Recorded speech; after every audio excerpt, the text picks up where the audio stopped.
दोस्तों, क्या हो अगर इस धरती पे औरतें ही ख़त्म हो जाएं और बच्चे पैदा करने के लिए इस धरती पर कोई औरत ही ना बचे।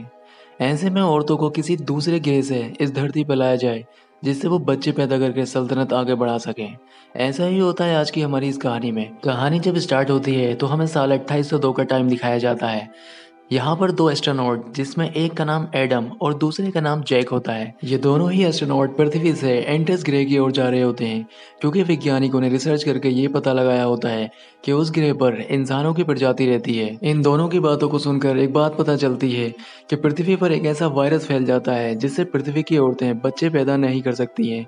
इसलिए ये उस ग्रह पर कुछ औरतों को लेने के लिए जाते हैं जिससे वो धरती पर आकर बच्चे पैदा कर सकें और यहाँ के वंश को आगे बढ़ा सकें। जब उनका स्पेसशिप एंट्रेंस की कक्षा में प्रवेश करता है तो तेज गुरुत्वाकर्षण बल के कारण उनका बैलेंस बिगड़ जाता है और एयर के तेज फ्रिक्शन के कारण उसमें आग लग जाती है, जिससे उनका स्पेसशिप क्रैश हो जाता है। लेकिन इस हादसे में दोनों की जान बच जाती है। अब इससे पहले वो दोनों स्पेसशिप के अंदर ही मर जाएं, वो वहां से बाहर निकल आते हैं। इस हादसे में एडम को तो कुछ नहीं होता है, लेकिन जैक को थोड़ी चोट लग जाती है।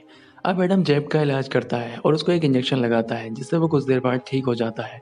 अब उनको लगता है कि इस ग्रह पर कोई इंसान नहीं है, ये सिर्फ एक अफवाह है। तभी उनको एक कुत्ते की आवाज़ सुनाई देती है। जब एडम वहां जाकर देखता है तो एक लड़के के हाथ में एक कुत्ता होता है। जब एडम उसकी ओर बढ़ता है तो वो बच्चा उसे रोक देता है और उससे कहता है कि स्नेक हेड पास में ही है, और ये कहकर वहां से भाग जाता है। जब बच्चा वहां से भाग जाता है तो उसको कुछ महिलाओं का ग्रुप पकड़ लेता है।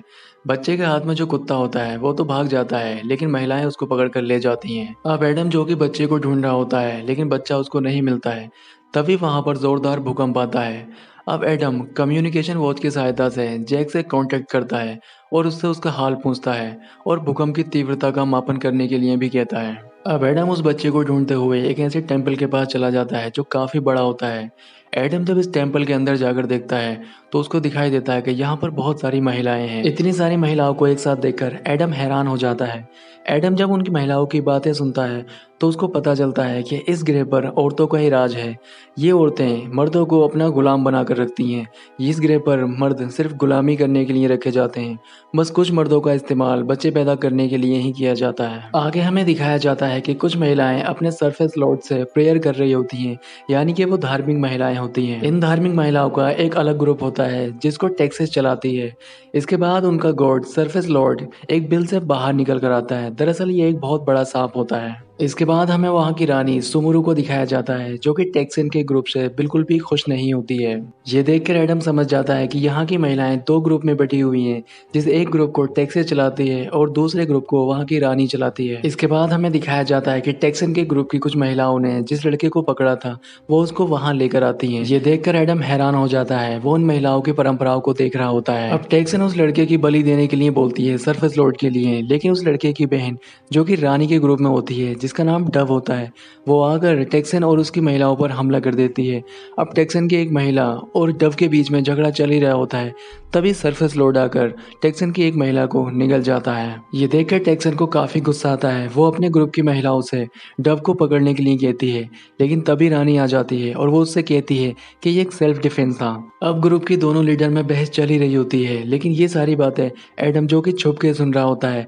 एडम की कम्युनिकेशन वॉच पर जैक की कॉल आती है और कॉल आने से उन सबको पता चल जाता है कि उनकी कोई बातें सुन रहा है।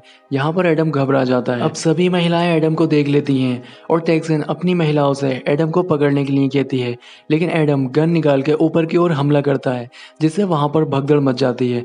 भगदड़ मचने के कारण वो बच्चा भी वहां से भाग निकलता है। अब एडम उस बच्चे को लेकर अपने स्पेसशिप की तरफ भाग रहा होता है, लेकिन टेक्सन की महिलाएं भी उसके पीछे होती हैं।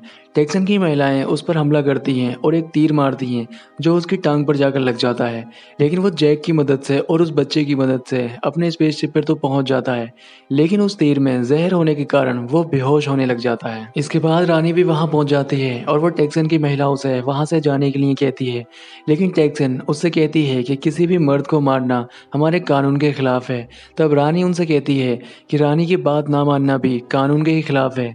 ये बात सुनकर टेक्सन और उसकी महिलाएं वहां से चली जाती हैं। इसके बाद रानी स्पेसशिप के अंदर जाती है और उन लोगों से मिलती है। यहाँ पर एडम बुरी तरह से जख्मी था, इसलिए रानी ऐसा कुछ लगाती है जिससे वो ठीक हो जाता है। इसके बाद हमें दिखाया जाता है एडम और जैक रानी के महल में होते हैं। यहाँ पर जैक एडम से इस ग्रह के बारे में बात कर रहा होता है। वो एडम से कहता है कि मुझे जियो स्क्रीन द्वारा पता चला है कि ये ग्रह धीरे धीरे मर रहा है। इस ग्रह पर इतने भूकंप आने वाले हैं कि ये ग्रह पूरी तरह से नष्ट हो जाएगा। अब रानी की सैनिक महिलाएं आती हैं और एडम को पूछताछ के लिए रानी के पास लेकर जाती हैं। यहाँ पर रानी उससे पूछताछ करने लग जाती है। तब एडम बताता है कि वो पृथ्वी से आया है और वो रानी को ये बात भी बताता है कि इस ग्रह पर रहने वाले लोग भी पृथ्वी के ही लोग हैं। 1000 साल पहले कुछ लोगों को मिशन के लिए भेजा गया था। मिशन पर आए उन लोगों ने 100 साल तक अच्छे से काम किया, जिसकी जानकारी पृथ्वी तक जाती रहती थी। लेकिन पृथ्वी पर विश्व युद्ध होने के कारण उन लोगों से कनेक्शन कट गया। लेकिन विश्व युद्ध खत्म होने के बाद उन लोगों से कभी संपर्क किया ही नहीं गया। इस वजह से वो लोग यहीं पर फंस कर रह गए। एडम की बात पर रानी यकीन करती है, क्योंकि रानी के पूर्वजों ने भी उसे वही बात बताई थी जो एडम बताता है। रानी के पूर्वजों ने भी उसे यही बताया था कि हमारी ग्रह की तरह एक और ग्रह है जहाँ पर मानव जाति रहती है। अब एडम रानी से सरफेस लॉर्ड धर्म के बारे में पूछता है। तब रानी उसको बताती है कि जब इस धरती पर ज्यादा भूकंप आने लगे तो लोग धार्मिक होने लगे थे, और जो वो सांप है जिसको सरफेस लॉर्ड कहा जाता है, दरअसल एक वो नॉर्मल कोबरा है। इसी धर्म का फायदा उठाकर टेक्सन ने अपने ग्रुप को बढ़ाना शुरू किया। दरअसल वो एक शाही परिवार से है और उसका मानना है कि रानी बनना उसके खून में है। लेकिन लोगों ने रानी के रूप में कभी उसे अपनाया ही नहीं, इसलिए वो अपने ग्रुप को बड़ा कर रही है जिससे वो बल के आधार पर सत्ता को हासिल कर सके। इसके बाद एडम रानी को बताता है कि ये ग्रह कुछ ही महीनों में खत्म होने वाला है, लेकिन रानी उसकी इस बात पर यकीन नहीं करती है। जब एडम रानी से पूछता है कि इस ग्रह पर महिलाओं का ही राज क्यों है, यहाँ पर कोई मर्द राज क्यों नहीं करता है, तब रानी उसको बताती है कि कुछ साल पहले एक रोशनी दिखाई दी थी। उस रोशनी के कारण बहुत सारे मर्द मारे गए थे। इस ग्रह पर औरतें ज्यादा बची थी, इसलिए यहाँ पर औरतों का राज हो गया और यहाँ पर किसी भी मर्द को मारना गैर कानूनी नहीं माना जाता है। रानी एडम को एक खदान के पास लेकर जाती है जहाँ पर बहुत सारे मर्द काम कर रहे होते हैं। यहाँ पर रानी एडम को बताती है कि यहाँ पर मर्दों का इस्तेमाल या तो बलि देने के लिए किया जाता है या उनसे गुलामों की तरह काम करवाने के लिए किया जाता है, और कभी कभी मर्दों का इस्तेमाल बच्चे पैदा करने के लिए भी किया जाता है। एडम रानी की बात सुनकर सहमत नहीं होता है, वो उसकी बात का विरोध करता है, तब उसको मारा जाता है।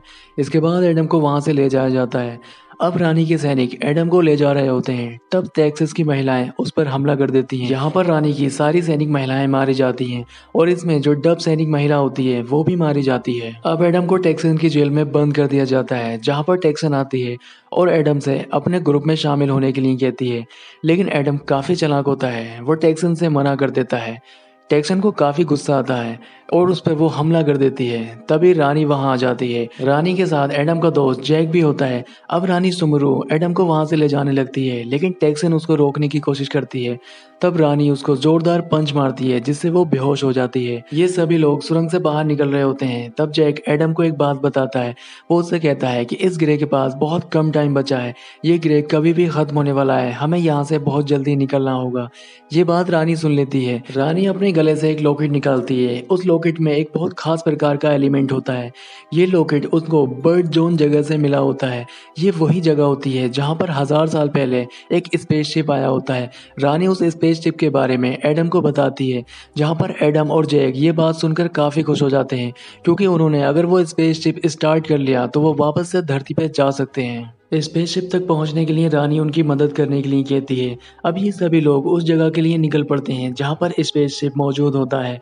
रानी उन सबको भी रिहा कर देती है जो लोग बंदी बनाकर रखे जाते हैं। आगे चलकर रानी उनको बताती है कि बर्ड जोन नाम की जगह अभी यहाँ से काफी दूर है। अब एडम रानी को पृथ्वी आने के लिए मनाता है। वो कहता है कि ये ग्रह तुम्हारे लिए सुरक्षित नहीं है, तुम भी हमारे साथ पृथ्वी पर चल सकती हो। लेकिन रानी एडम से पृथ्वी आने के लिए मना करती है। वो उससे कहती है कि यहाँ रहकर मैं लोगों की सेवा करना चाहती हूँ, मैं यहाँ किसी लोगों को गुलाम नहीं बनाती हूँ, और मैं चाहती हूँ कि इस ग्रह के साथ मैं भी खत्म हो जाऊं। जब ये लोग आगे बढ़ते हैं तो बहुत जोरदार भूकंप आता है। ये सभी लोग नीचे गिर जाते हैं।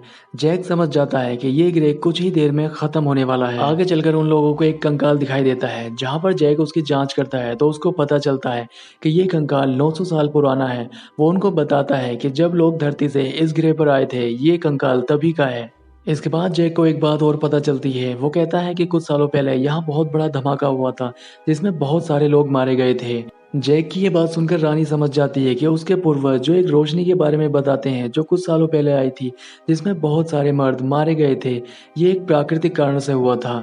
इसमें मर्दों का कोई दोष नहीं था और वो अपने धर्म पर भी शर्मिंदा होती है, जिसमें कहा गया है कि मर्द एक निकम्मे और बेकार इंसान होते हैं। एडम फिर से रानी को अपने साथ चलने के लिए कहता है क्योंकि उनके पास ज़्यादा वक्त नहीं होता है।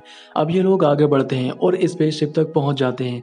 जब ये लोग स्पेसशिप में चढ़ रहे होते हैं तभी टेक्सास की महिलाएं आती हैं और उन पर हमला कर देती हैं, जहां पर एडम अपनी गन का इस्तेमाल करके सभी महिलाओं को मार देता है।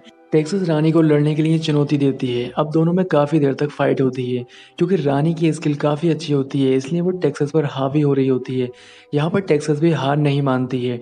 टेक्सास रानी पर चाकू से हमला करने आ रही होती है, तभी एडम अपनी गन का इस्तेमाल करके टेक्सास को शूट कर देता है और उसकी मौत हो जाती है। जैक जो कि कंट्रोल रूम में बैठा हुआ स्पेसशिप को स्टार्ट करने की कोशिश करता है, वह स्पेसशिप को स्टार्ट कर लेता है। अब ये लोग यहाँ से जा रहे होते हैं, लेकिन रानी के लोग अपनी रानी को वहाँ से जाता हुआ देखते हैं। ये देखकर एडम को अच्छा नहीं लगता है। वो जैक को स्पेसशिप को नीचे उतारने के लिए कहता है, जहाँ पर जैक उससे कहता है कि अगर मैंने स्पेसशिप नीचे उतारा तो भूकंप के झटकों से स्पेसशिप को नुकसान हो सकता है। अब जैक और रानी ये जोखिम उठाने के लिए तैयार हो जाते हैं। जैक जब स्पेसशिप को नीचे लेके जाता है तो रानी वहां से बाहर आती है और वो अपने लोगों को अंदर आने के लिए कहती है। वो उनसे कहती है कि ये ग्रह कुछ ही देर में ख़त्म होने वाला है, इसलिए सभी लोग अंदर आ जाओ। हम एक ऐसे ग्रह पर जाने वाले हैं जहाँ पर जाति और धर्म में कोई भेदभाव नहीं होता है। अभी सभी लोग खुशी से स्पेसशिप के अंदर आते हैं। जब जैक स्पेसशिप को उड़ाने वाला होता है तभी जोरदार भूकंप आता है, जिससे ये घबरा जाते हैं। जब ये बाहर देखते हैं तो बाहर वो बड़ा सा कोबरा होता है जो कि उन्हें रोकने की कोशिश करता है। इससे पहले वो कोबरा कुछ कर पाता है, एडम जैक को स्पेसशिप उड़ाने के लिए कहता है। जब स्पेसशिप को स्टार्ट किया जाता है तो स्पेसशिप की आग से कोबरा जल जाता है और वो मर जाता है। इसके बाद ये लोग एंटेस ग्रह से पृथ्वी की ओर निकल पड़ते हैं। इसके बाद मूवी का एंड हो जाता है। दोस्तों, आपको मूवी कैसी लगी हमें कमेंट करके बताएं और इसी तरह की मूवी देखने के लिए हमारे चैनल को सब्सक्राइब ज़रूर करें।